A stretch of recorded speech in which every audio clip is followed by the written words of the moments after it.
There is a food source so efficient it produces 15 times more protein per acre than soybeans, 35 times more than corn, 70 times more than wheat. It doubles its biomass every 48 hours. It requires no soil, no pesticides, no irrigation in the traditional sense. It thrives in conditions that would kill virtually any crop on Earth, and it grows in water most plants cannot survive. NASA selected it as the foundation of astronaut nutrition for long-duration space missions. The United Nations declared it the most ideal food for mankind. The World Health Organization called it the solution to global malnutrition. It is not a laboratory creation. It is not a genetically modified organism. It is not a product of modern agricultural science. It is 3.5 billion years old, one of the first life forms to exist on this planet. And for centuries, it fed one of the largest cities in the world.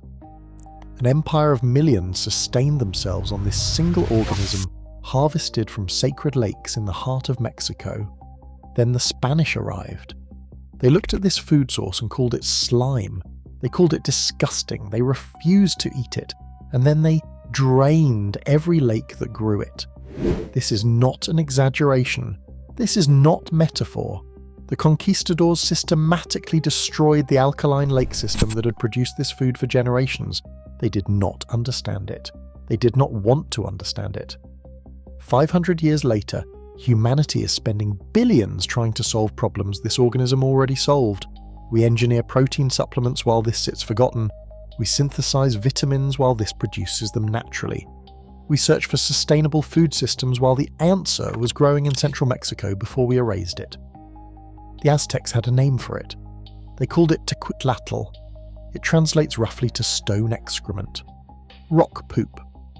They gave humanity's most perfect food a name that sounds like a joke, and perhaps that is fitting, because the real joke is that we abandoned it for 5 centuries while it could have prevented famines, ended malnutrition, and fed billions. This is the story of how the world forgot its most powerful food, and why you were never supposed to learn its name. The year is 1519. Hernan Cortes and his men march toward Tenochtitlan, the capital of the Aztec Empire. What they find defies everything they understand about civilization. A city of 200,000 people built on an island in the middle of a lake. Causeways stretch across the water. Floating gardens produce 7 harvests per year, markets larger than any in Spain. But something else catches the attention of the Spanish chroniclers. Something strange is happening on the surface of the surrounding lakes. Men in canoes are skimming a thick blue-green substance from the water. They collect it with nets and long poles. They scrape it onto flat surfaces to dry in the sun. They cut the dried material into bricks and transport it to the great market at Tlatelolco. Bernal Diaz del Castillo, who accompanied Cortes, records what he witnesses. He describes fishermen selling small cakes made from what he calls a type of slime collected from the Great Lagoon. He does not understand what he is seeing. The Aztecs understood perfectly. They had been harvesting tecuitlatl for generations. The blue-green organism grew naturally in the highly alkaline waters of Lake Texcoco. The mineral composition of these lakes created conditions found almost nowhere else on Earth. And in those conditions, this ancient organism thrived. The Aztecs did not merely eat it, they built systems around it. Runners and messengers who travelled 20 to 30 miles per day across the empire consumed tecuitlatl as their primary energy source. Warriors prepared for battle with it. It was described in the Florentine Codex as comida de los señores, food of the lords. The lake system surrounding Tenochtitlan was not just a geographic feature, it was infrastructure. The alkaline waters of the northern portion were unsuitable for drinking. The Spanish considered them useless. The Aztecs considered them a food production facility. Estimates suggest that the tecuitlatl harvested from Lake Texcoco alone could have provided the complete protein requirements for 1.5 million people, the entire population of the Aztec capital and surrounding areas, a single organism, growing in water nobody else would touch, feeding an empire. This knowledge was documented. It was recorded by Spanish chroniclers, it was observed by missionaries and scholars, and then it vanished from history. In 1967, the International Association of Applied Microbiology held its annual conference. A paper was presented that would have seemed absurd to anyone unfamiliar with what the Aztecs already knew. Researchers had been studying a cyanobacterium called spirulina. They reported protein content exceeding 60% of dry weight. Some samples reached 70%. For context, beef contains approximately 25% protein. Eggs contain 13%. Soybeans, considered one of the highest protein plant sources, contain around 36%. This organism nearly doubled the protein density of the best alternatives. But the nutritional profile went further. Spirulina contains all 9 essential amino acids. It is one of the few plant-based complete proteins on Earth. It contains vitamin B12, which is almost exclusively found in animal products. It provides iron, calcium, magnesium, and potassium in bioavailable forms the human body can actually absorb. In 1974, the World Food Conference saw the United Nations declare spirulina the most ideal food for mankind. The World Health Organization stated that 1 gram per day could prevent vitamin A deficiency blindness in millions of malnourished children.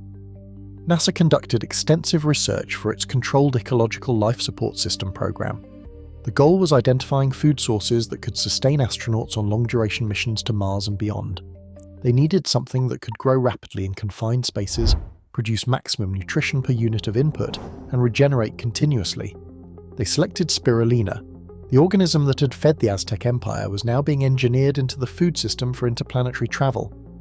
The same substance Bernal Diaz del Castillo called slime was deemed essential for human expansion into the solar system. In 2016, a study published in the Journal of Medicinal Food documented anti-inflammatory properties comparable to pharmaceutical interventions. Research from the University of California demonstrated potential applications in managing blood sugar levels. Studies across multiple institutions have shown antioxidant activity, immune system modulation, and cardiovascular benefits. The science is not contested, the nutritional data is not debated. Every metric confirms what indigenous people in Mexico and Africa knew through centuries of practical application.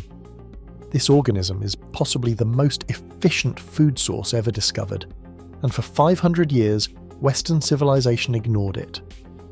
The Spanish did not merely neglect the lakes that produced tecuitlatl, they actively destroyed them. The draining of the Lake Texcoco system began almost immediately after the conquest. The Spanish saw the lakes as obstacles to urban expansion and as breeding grounds for mosquitoes. They saw stagnant alkaline water that reminded them of swamps. They did not see a food production system that had sustained millions. By the 18th century, most of the original lake system was gone. The chinampas were abandoned or filled in. The causeway system collapsed. The canals were converted to roads. The alkaline waters that had naturally cultivated spirulina for millennia were drained into the earth. But this was not merely colonial destruction. This was also the beginning of a pattern that continues today. Consider the economics of nutrition. Spirulina requires no arable land. It does not compete with traditional agriculture.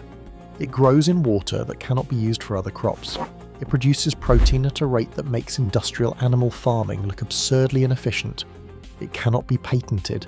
It cannot be owned. It grows anywhere conditions allow. Now consider who benefits from the current food system. The global animal feed industry generates over $500 billion a year. The synthetic vitamin supplement industry exceeds $50 billion. The pharmaceutical industry treating diseases linked to malnutrition operates in the trillions of dollars. A food source that grows freely, provides complete term-taught nutrition, and requires minimal infrastructure. Threatens every one of these revenue streams. This is not conspiracy, this is economics. When the Sosa Texcoco company was producing sodium carbonate in the 1960s, their workers complained about a green substance contaminating their operations. It was growing in the alkaline remnants of the ancient lake system. It was ruining their chemical production. A Japanese researcher heard about this contamination and recognized what it was. He told them they were fools. That green substance, he explained, was far more valuable than anything they were producing. It was spirulina, growing naturally in the same waters the Aztecs had harvested 5 centuries earlier. the company eventually formed Spirulina mexicana, briefly becoming the world's largest producer. Then mismanagement and organizational problems collapsed the operation. Mexico, the original home of this knowledge, ceded production to other nations. Today, the largest spirulina producers are in the United States, South America, and Asia. The country that gave the world this food source imports it. Here is what you need to understand. Spirulina is not exotic. It is not complicated. It is not inaccessible. It grows in any alkaline water source. Backyard systems can be constructed with basic materials. The organism requires sunlight, carbon dioxide, and mineral-rich water with elevated pH levels. A French professor named Jean-Paul Jourdan spent over 12 years developing low-cost spirulina production techniques for communities in Africa. He demonstrated that people anywhere could dig a hole in the ground, seal it with plastic, fill it with water, and create alkaline conditions using the ingredients as basic as urine and rusty iron. This is not theoretical.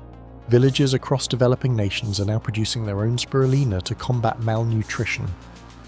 The knowledge is spreading through communities that were never supposed to have it. In Oaxaca, Mexico, indigenous communities are reclaiming their ancestral food systems. Traditional knowledge keepers are teaching young people how their ancestors fed entire civilizations. The Chinampas that survived are being restored. The old ways are being remembered. A neighbor in Jalisco, Mexico, named Rodrigo Orozco now grows spirulina in translucent vats in his backyard. 24 containers produce the same food his ancestors harvested from Lake Texcoco. He began when he realized that a food source he had never heard of was profoundly, deeply Mexican. He felt ashamed that he had to discover it through foreign health food trends. That shame is being converted into action across the country. This is not about nostalgia. This is about recognizing that sustainable food systems existed before we were taught to forget them. The solutions to nutrition crises, to protein scarcity, to the environmental devastation of industrial agriculture were growing in Mexican lakes before any European set foot on this continent. The Aztecs did not have our technology. They did not have our research institutions. They did not have our global distribution networks. They had observation. They had patience. They had respect for what the natural world provided. And they fed millions. We can do the same. The lakes may be drained. The empire may be gone, but the organism that sustained it is still here, still growing, still waiting to be remembered. What the Spanish destroyed can be rebuilt. What was forgotten can be relearned. What was suppressed can be reclaimed. The Aztecs called it rock excrement. NASA calls it astronaut food. The United Nations calls it the future of nutrition. You can call it whatever you want, just make sure you learn its name.